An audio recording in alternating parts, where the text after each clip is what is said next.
방금 보신 이 영상 안에 있는 교회는 성남에 있는 성안교회입니다. 꽤 오래전부터 이 가정교회라는 것을 시작한 교회인데요. 사실 이 교회가 1971년에 개척한 교회입니다. 지금 한 50년 된 교회죠. 이 교회가 오랫동안 기존 예배, 그러니까 구역을 하고 대예배 중심의 이렇게 모임을 갖다가 이제 가정교회로 바뀐 것이 2002년이었습니다. 그러니까 1970년도에 개척을 해서 2002년이니까 거의 30년 동안을 기존에 드리던 대로 예배를 드려왔었던 것이죠. 그렇게 30년간 같은 모습으로 예배를 드리다가 가정교회로 전환되었을 때 그게 과연 쉬운 일이었을까요? 보시는 것처럼 처음 시작할 때는 우려하는 목소리도 많았고 또 이제 부담으로 느끼는 성도님들도 꽤 많았다고 합니다. 그런데 이제 이 영상에 나온 그 성안교회 성도님들 중에 한 분이 이제 이 영상 밑에다가 글을 하나 적어 두었습니다. 어떤 글이냐면, 처음에는 이 가정교회라는 것이 전혀 와닿지 않고 낯설고 어색하고 힘들게만 생각을 했는데 그 안에 모여서 대화하면서 은혜를 나누다 보니까 그 어려웠던 일들이 하나하나씩 전부 감사로 변했다 였습니다. 그리고 이제 새로운 생명이 싹트고 변화되는 것을 직접 경험하게 되면서 이것이 은혜구나 라는 것을 생각하게 되었다고 하죠. 그래서 이제는 목장으로 모이는 게 부담스럽고 어려운 일이 아니라 당연하고 쉬운 일이 되었다, 이렇게 써놓았어요. 누가 시켜서 이렇게 말을 하는 게 아니고 이 본인이 직접 나에게는 이게 쉬운 일이다, 이렇게 말을 하는 것이죠. 진짜 쉬운 일이겠어요? 이 일 자체는 변하지 않았어요. 그러나 그 일의 가치를 발견한 사람이 변화된 것이죠. 목장을 통해서 생명을 만들어낼 수 있고 변화를 일으킬 수 있으니 이 목장을 감당하는 일이 어려운 일이 아니다, 쉬운 일이다, 이렇게 고백을 하는 것이죠. 성안교회 구성원들 한 사람 한 사람을 이렇게 살펴보면 대단한 부자이거나 사회적으로 뛰어난 사람들이 모여있는 공동체는 아닙니다. 중간에 잠깐 나온 그 분당에 있는 샘물교회가 훨씬 더 인원이 사회적으로 보면 더 풍성한 교회죠. 목자들이 찾아가서 훈련하러 간 사람만 180명이라고 하지 않습니까? 제가 우리 교회 한 대여섯 배 정도 되는구나, 목자만. 그러니까 성도들은 얼마나 많겠어요. 근데 그 많은 숫자의 성도들이, 목자들이 그 교회 가서 완전히 변화되고 깨어지고 왔다는 것은 그가 이 성안교회가 보여주는 모습들이 사회적으로는 그렇게 주목받지 못하는 사람이었을지 몰라도 그 목장 안에서 복음이 있고 예수님의 사랑이 있었기 때문이 아닌가 생각이 듭니다. 그리고 우리가 추구하는 목장도 우리 한 사람 한 사람은 대단히 뛰어나지 못한 사람일지 모르나 그 안에서 살아있는 예수님의 사랑과 복음이 우리 공동체를 그렇게 만들고 우리를 변화시켰으면 좋겠다라는 생각이 이 영상을 보면서 이제 계속 들었습니다. 여러분도 저와 같은 마음으로 이렇게 영상을 보셨으리라고 믿습니다. 자, 우리 교회는 이제 목장으로서 소그룹 모임을 시작합니다. 가정교회와 똑같은 형태는 아닙니다만 같은 의미, 거의 같은 내용과 같은 의미를 가지고 있다고 보셔도 되겠습니다. 교회가 교회다움을 회복하기 위해서, 또 하나님께 연결되고 서로에게 더 잘 연결되기 위해서 목장이라는 이름을 가지고 모이는 것이죠. 앞으로 우리가 만들어갈 이 목장이 주님 안에서 풍성한 은혜를 나누는 목장 되기를 소망합니다. 자, 오늘은 이제 목장이란 무엇인지, 그리고 그 목장 안에서 목자의 역할, 목자의 삶과 목원의 역할, 목원의 마음에 대해서 짧게 이야기를 좀 나눠 보겠습니다. 자, 계속해서 우리 교회 소그룹의 이름을 목장 이렇게 이야기를 하는데, 자, 목장이란 과연 무엇일까요? 목장이란 과연 무엇일까요? 목장하면 딱 떠오르는 이미지가 있지 않습니까? 양들이 한 우리에 모여서 함께 살아가는 것이죠. 맞습니다. 목장은 양들이 공동생활을 하는 곳입니다. 목장은 양들이 공동생활을 하는 곳입니다. 이 성경은 이 양들에 대한 이야기가 참 많습니다. 그 주변이 모두 이제 양을 기르는 목자들의 이제 생활을 다루고 있는 지역이기 때문에 양에 관한 이야기가 굉장히 많이 나옵니다. 특별히 양과 목자의 관계에 대해서 설명하는 내용들이 참 많죠. 말씀을 하나씩 좀 보도록 하겠습니다. 요한복음 10장 7절부터 9절입니다. 요한복음 10장 7절부터 9절 말씀 우리 다 같이 읽어보겠습니다. 시작. 그러므로 예수께서 다시 이르시되 내가 진실로 진실로 너희에게 말하노니 나는 양의 문이라. 나보다 먼저 온 자는 다 절도요 강도니 양들이 듣지 아니하였느니라. 내가 문이니 누구든지 나로 말미암아 들어가면 구원을 받고 또는 들어가며 나오며 꼴을 얻으리라. 아멘.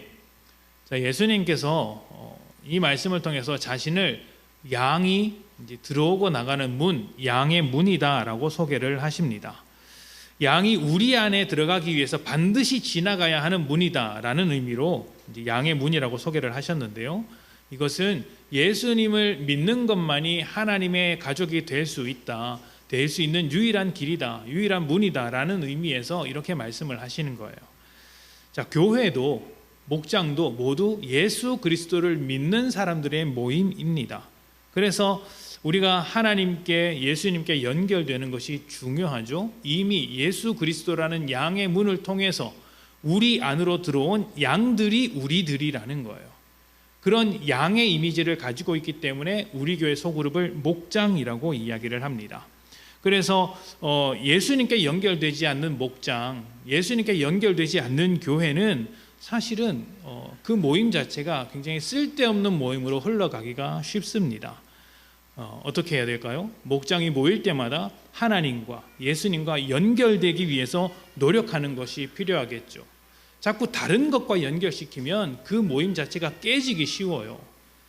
예를 들면 어떤 이제 뭐 취미 생활과 자꾸 연결시킨다던가, 아니면 내가 안고 있는 여러 가지 문제들 여기에 자꾸 연결시키면 그 모임 자체가 문제 중심으로 모이게 되고 취미 중심으로 모이게 됩니다. 문제를 고백하고 또 취미생활이나 나의 삶을 고백할 수 있지만 그 모든 것이 궁극적으로는 하나님과 연결되어야 한다는 것이죠. 이 연결됨이 빠지면 이 모임 공동체 자체는 아무 의미가 없는 거예요. 제가 앞에서 설교를 하는데 이 말씀을 전하는 것이 하나님과 아무런 상관없이 그냥 세상에서 흔하게 들을 수 있는 인문학적인 강의에 불과하다면 여러분이 굳이 여기 와서 있을 필요가 있겠습니까? 없죠. 설교가 하나님과 연결된 이야기를 해야 하듯이 우리가 앞으로 하게 될 목장 모임도 하나님과 연결된 이야기가 오고 가야 한다라는 것이죠. 양의 문을 통과한 양들이 모인 모임이기 때문입니다. 자, 그런데 또 하나의 말씀을 보십시다. 요한복음 10장 11절입니다. 자, 다 같이 읽어봅시다. 자, 시작. 나는 선한 목자라. 선한 목자는 양들을 위하여 목숨을 버리거니와. 아멘. 자, 방금 전까지 예수님은 자신을 양의 문이라고 소개를 하셨고 이제는 선한 목자다 이렇게 소개를 하십니다. 목자는 목양을 하는 사람들인데, 목양이라는 것은 양을 돌보고 먹이고 섬기는 사람입니다. 그러니까 선한 목자는 양을 위해서 자신의 책임을 마다하지 않습니다. 예수님께서 선한 목자가 되셔서 우리를 위해 십자가를 지고 죽으신 것이고요. 우리는 그러한 선한 목자 아래서 생활하는 양이라는 것입니다. 그래서 우리 교회 소그룹을 목장으로 부르는 것은 우리 모두가 예수님의 양으로서 살고 있고 예수님의 양들이 함께 모여서 공동체로 살기 위해서 목장이라고 부르는 것입니다. 그러니까 목장 안에서 함께 모여있는 양들이 목자를 통해서 공급받고 목자를 통해서 함께 먹고 뒹굴고 살아가는 것처럼 예수님의 목장 안에서 주님께서 주시는 은혜를 공유하며 함께 기도하고 서로 사랑을 나누기 위해서 우리는 한 공동체, 목장 공동체를 꿈꾸고 있는 것이에요. 우리의 최종적인 목자가 누구시죠? 예수님이시고 우리는 예수님의 양이기 때문에 목장으로서 모이게 됩니다. 이렇게 예수님 안에서 건강한 목장을 세워가면 어떻게 되는지 아십니까? 건강한 양들이 모여 있는 건강한 목장에서는 항상 무엇인가가 생산되게 되어 있어요. 목장에서 뭘 생산합니까? 양털을 만들거나 아니면은 우유를 생산해내거나 아니면 양들끼리 너무 잘 지내서 건강한 새끼 양들이 태어나지 않습니까? 그와 같이 예수님의 어린 양들이 모여 있는 목장은 새로운 은혜와 간증들이 터져 나올 것이고 또 잊고 있었던 새로운 관계들이 만들어지게 될 것이며 무엇보다 새로운 영혼들이 채워집니다. 그리고 새끼 양에 불과했던 양들이 점점 더 건강하게 자라서 또 다른 목자로 섬길 수 있는 헌신자들이 발견되기 시작하는 거예요. 그러니까 우리가 만들어갈 목장이 무엇을 이제 기대해야 합니까? 우리 안에 은혜가 풍성한 것과 함께 그 은혜를 누린 사람들이 또 하나의 목자가 되기 위하여 소망을 갖는 그런 마음을 가져야 하는 거예요. 우리가 성안교회 이야기 마지막에 이제 일용직 사무소를 관리하는 한 집사님께서 목자가 되는 것이 소원이다라는 말씀을 하셨지 않습니까? 이것이 건강한 목장이 보여주는 어떤 그 이제 생명력이에요. 또 다른 목자로 헌신하고 싶다. 예수님을 본받아 살아가는 목자를 통해 내가 섬김을 받고 나니 나 역시도 예수님과 같이 목자의 역할을 감당하고 싶다라는 마음이 목장을 통해서 나타나야 합니다. 이것은요 설교 시간에 아무리 이야기해도 생겨나지 않는 마음이에요. 사랑을 받은 자만이 품을 수 있는 마음이거든요. 이 사랑이 사실은 목장 가운데서 풍성하게 나올 수 있습니다. 목장이 하나님과 연결이 깨어지고 예수 그리스도의 양으로 모이는 모임이 아니면 이런 생명력은 존재할 수가 없죠. 우리가 만들어갈 목장이 그런 목장이 되기를 축복합니다. 자, 목장에는 목자와 양이 있듯이 우리 늘사랑교회 목장에도 목자와 목원이 있습니다. 자, 여러분이 생각하기에 목자와 목원 중에서 누가 더 중요한 사람일까요? 누가 더 중요할까요? 예수님이 중요합니다 라고 말씀하시는 분이 계시다면 정답입니다. 근데 그런 뻔한 정답을 물어보려고 말씀을 드린 건 아니고 사실은 목장을 이끌어가며 목원을 돌보는 목자의 존재가 굉장히 중요합니다. 자, 그런데 목장에서는 목자가 중요한데 목자에게는 누가 제일 중요할까요? 목자 자신이 중요할까요? 아니죠. 목자에게는 목원이 중요합니다. 예수님께서 선한 목자로서 양을 위해 헌신하셨고 양을 소중하게 여기셨듯이 선한 목자를 따라가는 목자 역시 목원을 사랑하며 아껴 주어야 하는 것이에요. 목장 모임에서는 목자의 역할이 가장 중요하지만 목자에게 있어서만큼은 목자 자신이 아니라 목원이 더 소중하게 생각되어야 한다는 것이죠. 자, 그래서 오늘은 이 목자와 목원 이 두 존재에 대해서 이야기를 좀 해볼 텐데요. 먼저 좀 덜 중요한 목원에 대해서 이야기를 나눠보도록 하겠습니다. 자, 목원은 누구나 될 수 있습니다. 목원은 누구나 될 수 있습니다. 요한복음 10장 16절 말씀을 한번 봅시다. 제가 봉독하겠습니다. 또 이 우리에 들지 아니한 다른 양들이 내게 있어 내가 인도하여야 할 터이니 그들도 내 음성을 듣고 한 무리가 되어 한 목자에게 있으리라. 아멘. 자, 목원은 목장을 구성하는 멤버들, 이제 목장을 구성하는 한 사람들이에요. 기본적으로 늘사랑교회 성도라면 누구나 할 것 없이 다 목장에 소속이 됩니다. 목장 생활을 하게 될 것이에요. 자, 그런데 예수 그리스도를 믿고 늘사랑교회 성도로 부름받은 사람은 누구나 다 늘사랑교회 목장 안에 소속되어야 하지만 늘사랑교회 성도들만 목장에 참여할 수 있는 것은 아닙니다. 늘사랑교회 성도라면 누구나 목장에 참여해야 하지만 늘사랑교회 성도가 아닌 사람도 목장에 참여할 수 있고 더 나아가 예수를 믿지 않는 사람도 목장에 참여할 수 있는 거예요. 방금 읽은 요한복음 10장 16절 말씀을 보면 우리에 들어가지 않은 또 다른 양에 대한 이야기가 있음을 발견하게 됩니다. 우리에 들어가지 아니한 다른 양이 있어서 그 양들이 이제 주님의 인도하심을 받아 우리 안으로 들어오게 해야 될 필요가 있다, 이런 이야기죠. 목장 안에 있는 양뿐만 아니라 목장 밖에 있는 양도 목장 안으로 들어올 수 있도록 만들어야 한다는 것입니다. 그래서 목장에는 예수를 믿는 사람만 모인 것이 아니라 예수를 믿지 않는 사람들, 초신자나 불신자도 가리지 않고 누구나 초청해서 모일 수 있다는 거예요. 목장이란 열린 공간이 되어야 합니다. 자, 그런데 여기서 중요한 점이 있어요. 누구나 올 수 있지만 그렇다고 해서 목장의 성격을 바꾸어서는 안 된다는 것이죠. 예를 들면 믿지 않는 사람들이 찾아오거나 아니면 정말 믿음이 어린 초신자들이 찾아왔을 때 그들의 마음을 편하게 하기 위해서 세상에서 흔하게 주고받는 이야기들을 나눌 수는 있습니다. 그러나 그것으로 끝나서는 안 된다는 거예요. 그러면 그 모임에 올 이유가 없죠. 그냥 밖에 나가서 밥 한 끼 먹는 게 훨씬 더 낫습니다. 목장이라는 곳은 하나님과 연결되고 그 하나님의 은혜로 인해 성도들이 서로 연결되는 자리입니다. 그래서 다양한 주제의 이야기들이 나오는 가운데 항상 하나님과의 연결이 끊어지지 않도록 서로 조심해야 합니다. 목자 한 사람의 역할이 아니라 목원들 모두가 그러한 마음을 가지고 있어야 하는 거예요. 목장의 목적을 이루기 위해서 성도 한 사람 한 사람이 모두 힘을 모아서 세워가는 것이죠. 자, 그러면 어떻게 해야 될까요?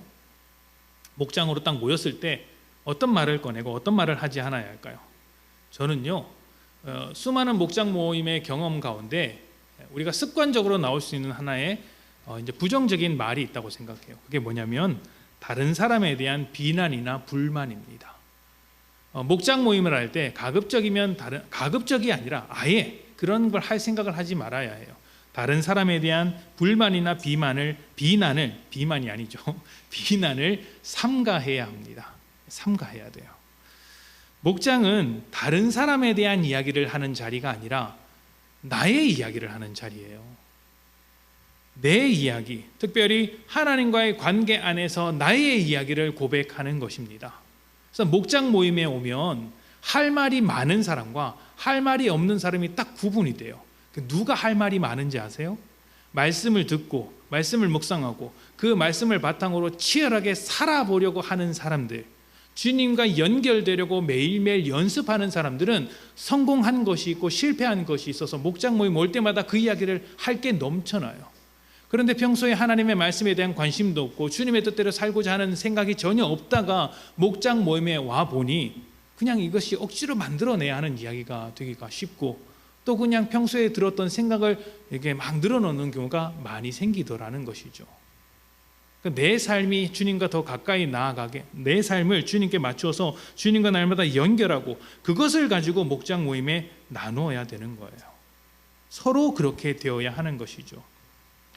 물론 어려운 상황에 대한 나눔이 있을 수 있고 또 어떤 사람과의 불편한 관계에 대해서 조심스럽게 이야기를 꺼낼 수 있으나 그렇게 말을 할지라도 원망과 불만이 아니라 그 어려운 상황 속에서 나와 하나님과의 관계를 말할 수 있어야 해요. 나를 힘들게 한 저 사람, 나를 힘들게 한 저런 사건들 때문에 너무 답답하다라고 하소연할 것이 아니라 그런 중에 내가 하나님을 어떻게 찾고 있는지, 그런 중에 내가 하나님과 만나고 있는지 못 만나고 있는지를 이야기를 해야 되는 거예요. 그게 목장 모임의 열쇠예요.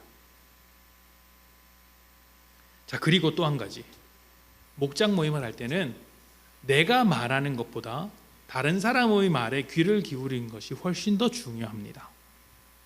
내가 말하는 것보다 듣는 것에 힘을 쏟는 것이죠. 은혜는요, 말할 때 찾아오는 게 아니라 들을 때 찾아옵니다. 듣는 사람이 은혜를 훨씬 더 많이 받아요. 그 듣는 것을 통해서 다른 사람의 삶을 통해서 은혜가 고백될 때, 아니면 말씀을 서로 나누면서 그 은혜가 감격이 될 때 내가 들음으로써 채워진다는 것을 기억하며 잘 들으려는 마음을 가지셔야 합니다. 그것이 목장에 참여하는 목원으로서의 마음가짐이에요. 자, 마지막으로는 주님께서 목장의 리더로 세운 목자를 존중해 주셔야 합니다. 목자를 통해 섬김을 받는 만큼 목자를 섬겨야 하고요. 또 목자를 위해서 기도해야 합니다.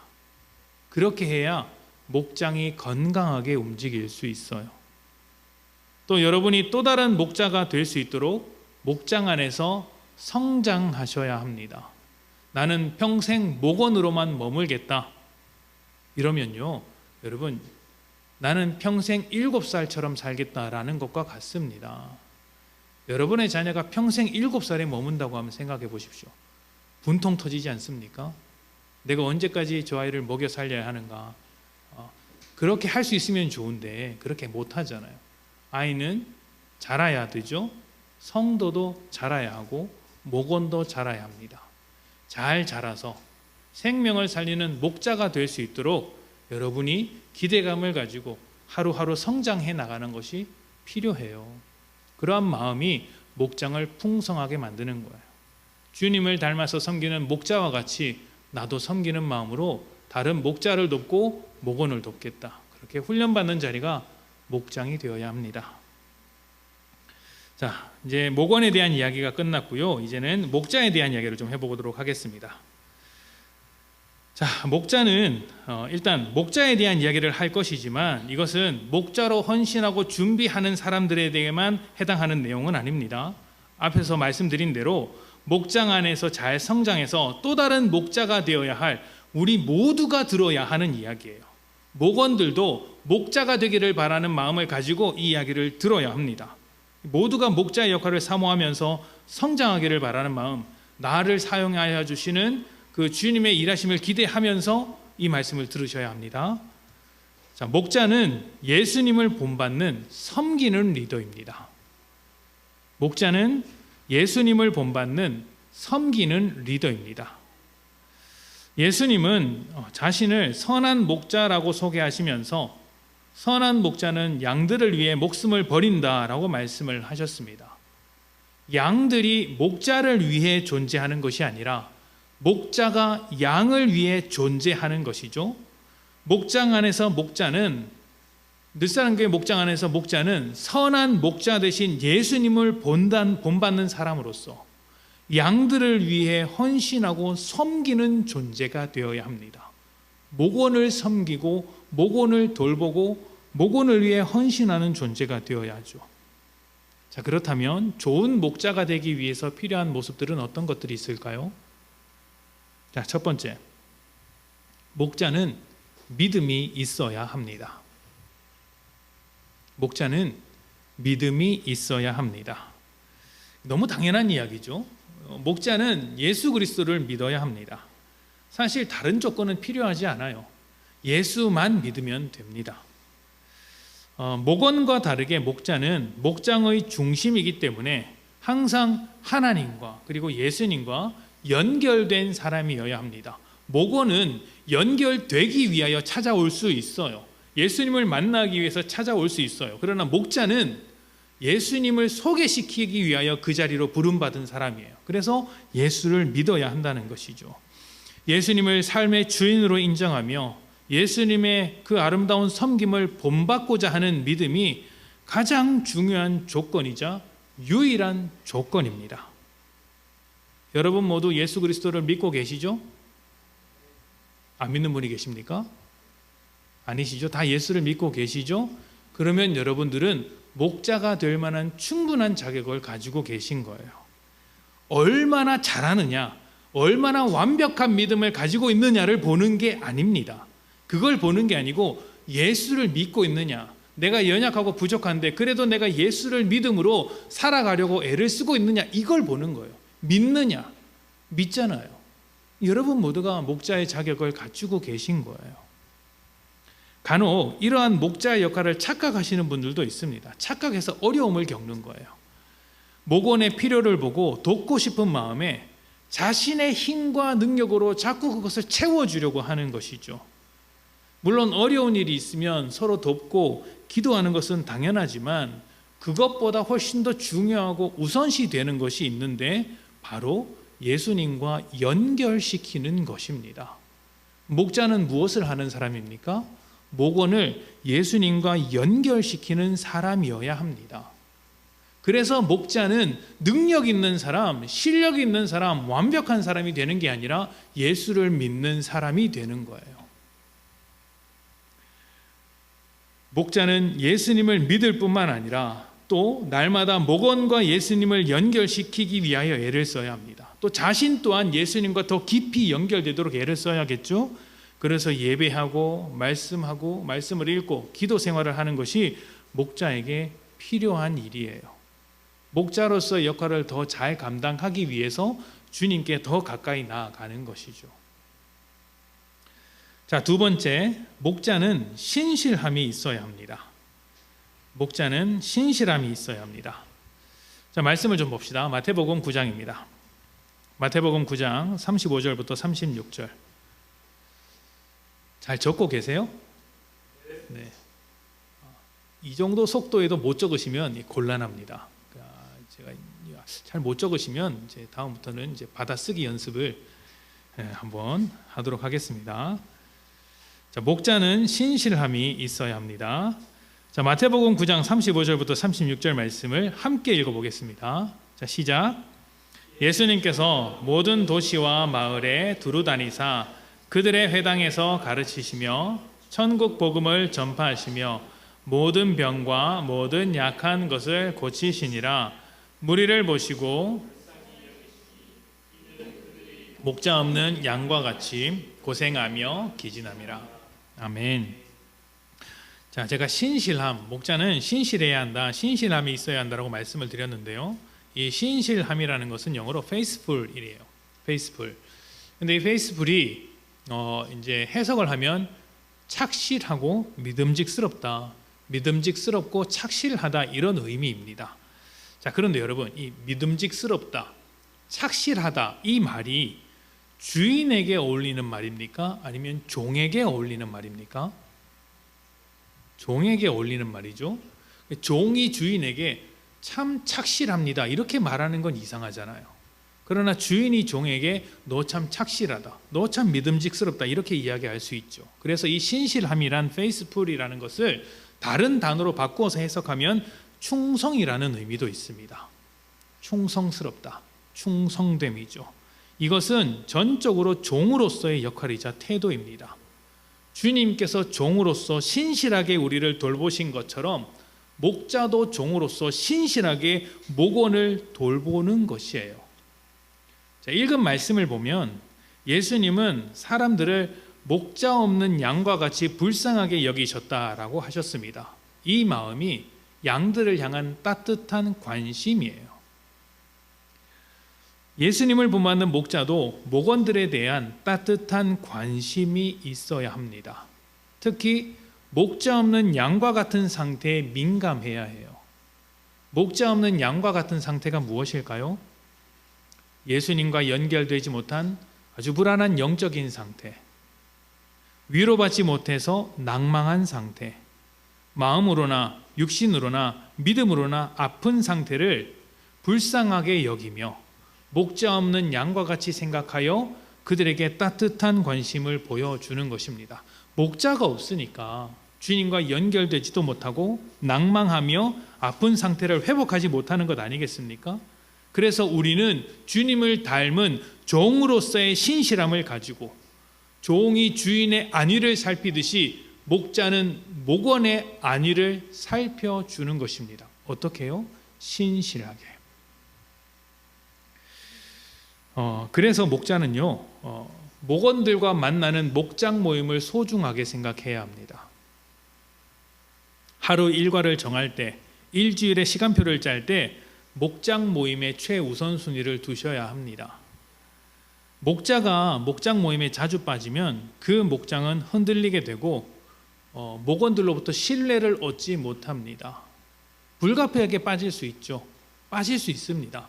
그러나 빠지더라도 목자의 역할을 대신하는 사람을 세워놓고 이렇게 빠질 수 있어야 하고요. 그리고 가급적이면 빠지지 않는 게 좋습니다. 우리 교회는 가정 안에서 목장 모임을 하기 때문에 부부 두 사람을 모두 이제 목자로 세웁니다. 이제 싱글 목장이 있으면, 그러니까 이제 혼자 사는 이제 목장이 많으면 그분들을 따로 모아서 목장 모임을 가질 텐데 아직 그렇게까지는 아닌 것 같아서 이제 부부 중심으로 목장을 만듭니다. 그래서 부부가 목자가 됩니다. 그래서 처음에는 이제 남편이 목자, 아내는 부목자라고 하려고 했는데 이 부목자, 부자를 붙이는 게 좀 마음에 들지 않는 거예요. 그래서 이제 바꿨습니다. 남목자, 여목자 이렇게 말을 하는 것이죠. 줄여서 남목, 여목 될 수 있고, 이것도 좀 이상해서 목자, 목녀 이렇게 이제 하는 겁니다. 그래서 이 목자 부부는 목원을 생각하는 마음에서 절대로 부부 싸움을 하면 안 됩니다. 오늘부터 금지입니다. 이제 부부 싸움을 이제 안 할 수는 없죠. 하다 보면 이제 할 수밖에 없는 상황도 있을 텐데 하게 되더라도 빨리 회복하셔야 됩니다. 빨리 평안을 찾으셔야 합니다. 목원을 섬기기 위해서라도, 주님께 더 깊이 연결되기 위해서라도 항상 부부 관계가 평안해야죠. 그래서 두 사람이 함께 섬기도록 해야 하는 것입니다. 앞으로 부부 싸움은 금지입니다. 금지입니다. 아멘을 하다 마는 것 같아서 혹시 오늘 예배 전에 부부 싸움하고 오셨어요? 회개하는 마음으로 이제 변화되시기를 부탁드립니다. 제가 아침에 부부 싸움하고 와서 설교를 전하면 여러분이 은혜를 받으시겠어요? 수근수근하지 않겠어요? 야, 우리 목사님 뻔뻔하다. 아침에 그렇게 전쟁을 치르고 저렇게 웃는 얼굴로 설교를 하나? 안 하죠. 안 합니다. 네, 그래서 제가 아침에 나올 때 아내랑 말을 안 하고 나옵니다. 안 싸우려고. 농담이고요. 그래서 하루를 넘기지 말고 더 건강한 목장을 만들기 위해서, 목원을 섬기기 위해서 부부가 화평하셔야 합니다. 두 사람 중에 불가피하게 한 사람이 빠지게 된다면 다른 사람이 목자로서의 신실한 모습을 계속 보여주시고, 가급적이면 두 부부가 항상 목장에 참여해서 목원들을 섬겨주시기를 부탁을 드립니다. 그리고 목원들 역시 우리 부부가 주님 안에서 건강하게 자라서 목자로 섬기는 부부가 되고 싶다라는 마음을 꼭 가지셔야 돼요. 자, 마지막 세 번째가 아니고요. 이제 세 번째까지는 목자의 자격이고, 마지막 하나는 목원들이 목자를 바라볼 때 가져야 하는 생각입니다. 자, 세 번째, 목자는 수용적인 태도가 있어야 합니다. 목자는 수용적인 태도가 있어야 합니다. 제가 계속해서 강조하는 것이지만 목자는 자기의 지식과 능력으로 문제를 해결하는 사람이 아닙니다.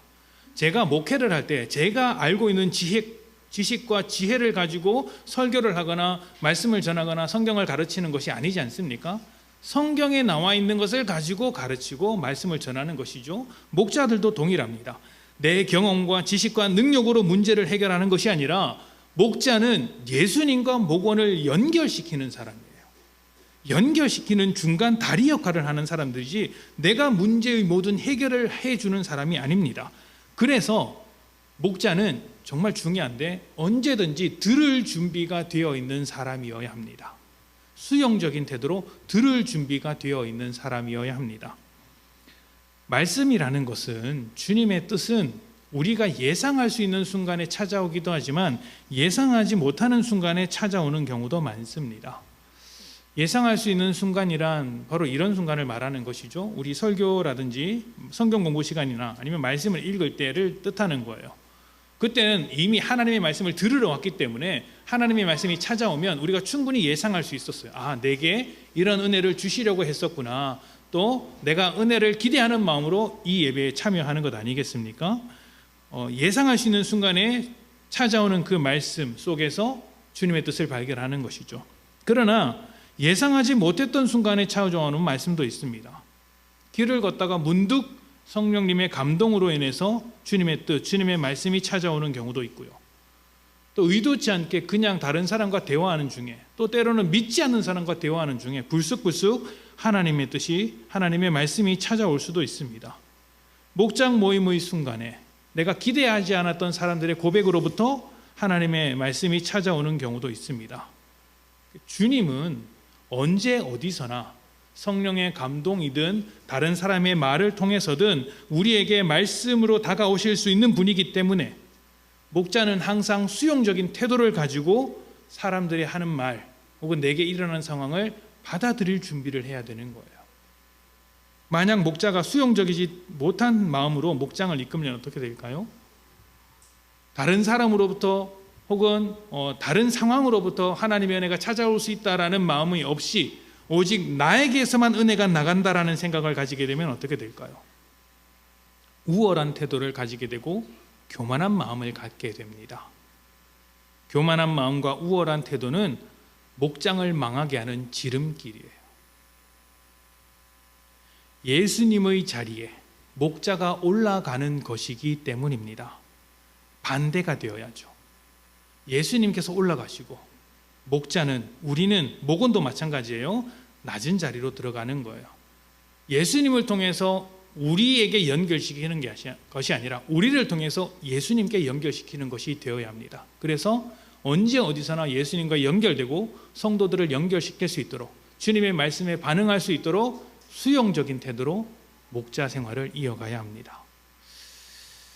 예수님께서 십자가의 낮은 자리에 올라가신 것처럼 목자도 낮은 자리로 들어가 자신을 열어주며 받아주는 사람이 되어야 한다는 것이에요. 자, 마지막 네 번째, 이것은 우리 모두가 목자에 대해서 알고 있어야 하는 점이에요. 항상 기억해야 되는 점이에요. 목자도 양입니다. 목자도 양입니다. 목원만 양이 아니라 목자도 양입니다. 야고보서 3장 1절부터 2절 말씀을 봅시다. 야고보서 3장 1절부터 2절입니다. 같이 읽겠습니다. 자, 시작. 내 형제들아, 너희는 선생된 우리가 더 큰 심판을 받을 줄 알고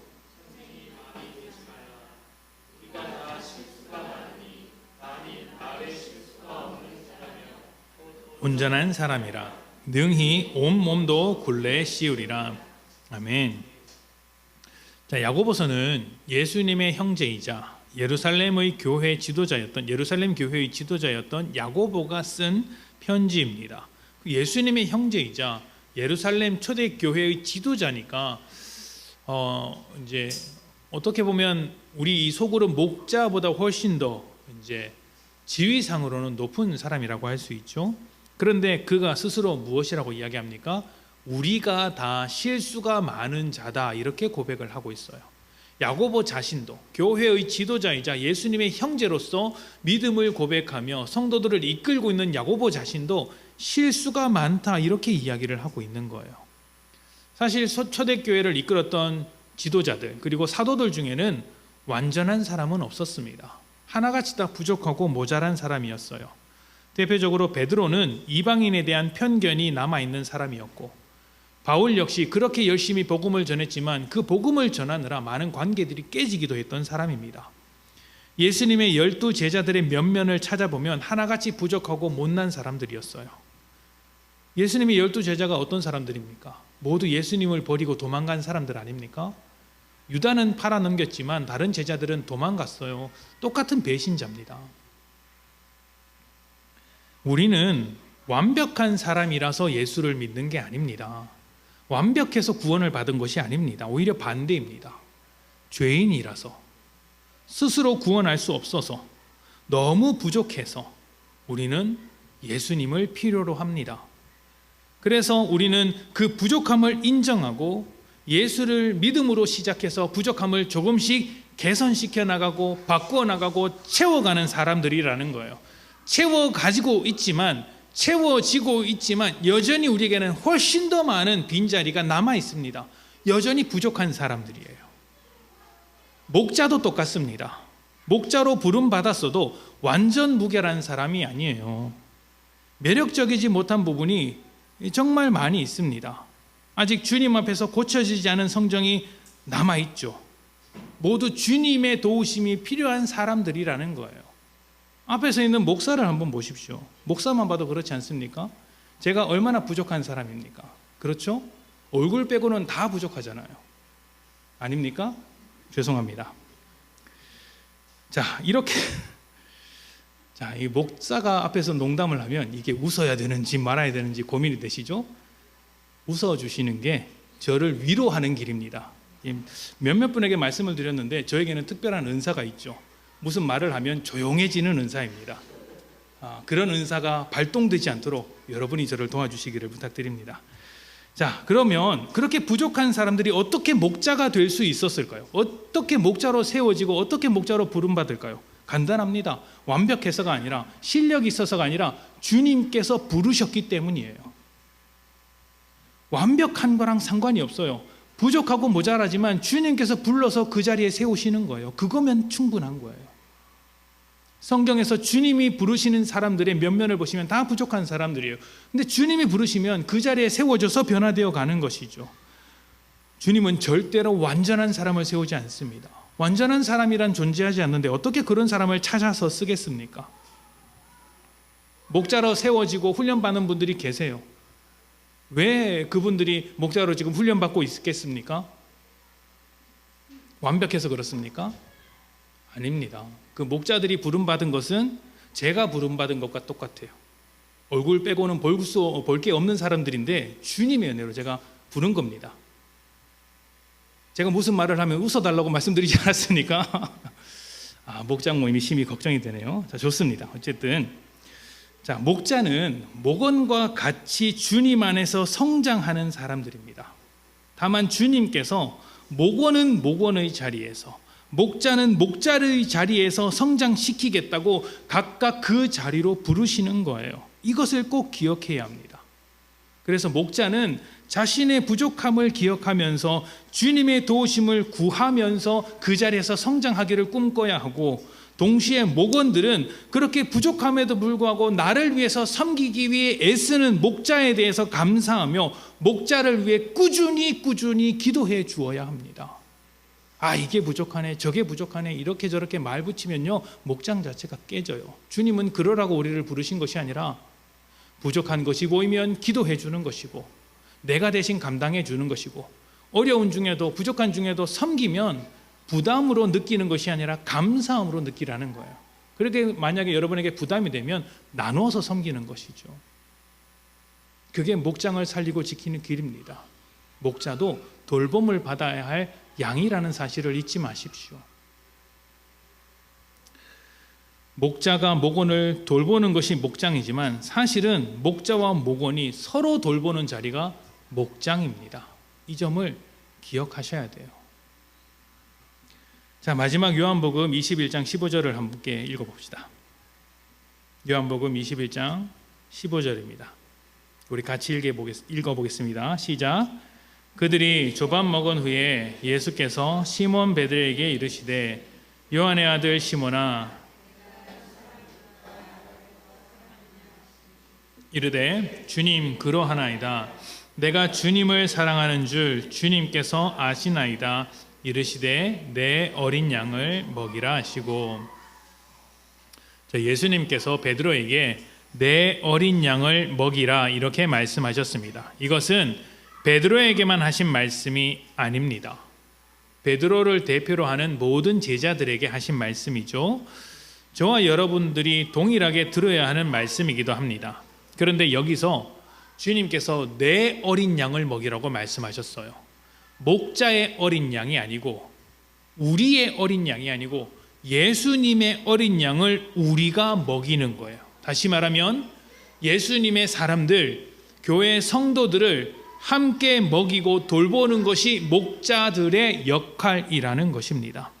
자, 그런데 지금 이 말씀을 듣는 베드로의 상태가 어떤 상태입니까? 예수님을 배반하고 도망친 상황입니다. 예수님께서 십자가에 못 박혀 죽으셨을 때 온전한 믿음으로 그 아래에서 부활을 기다렸던 상황이 아니라, 나는 예수님을 모른다라고 3번이나 부인하고 저주하기까지 외친 다음에 자기 집으로 돌아가서 낭망하고 있는 상황이었어요. 이때 예수님께서 찾아오셔서 내 양을 먹이라고 하시면서 목자의 직분을 주신 거예요. 베드로가 완벽해서 이런 목자의 상황을 주신 것이 아니라 단 한 가지 때문에 주셨어요.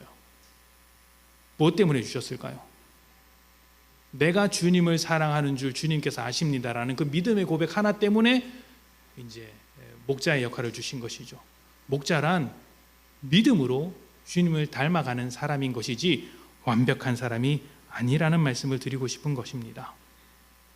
저와 여러분 모두가 사실은 목자의 자격을 가지고 있고 지금 목자로 세워지진 않았더라도 앞으로 나는 목자가 될 사람이니 이 목장 안에서 잘 훈련 받아야 되겠다라는 마음으로 목장에 참여하셔야 한다는 말씀을 드리고 있는 것입니다.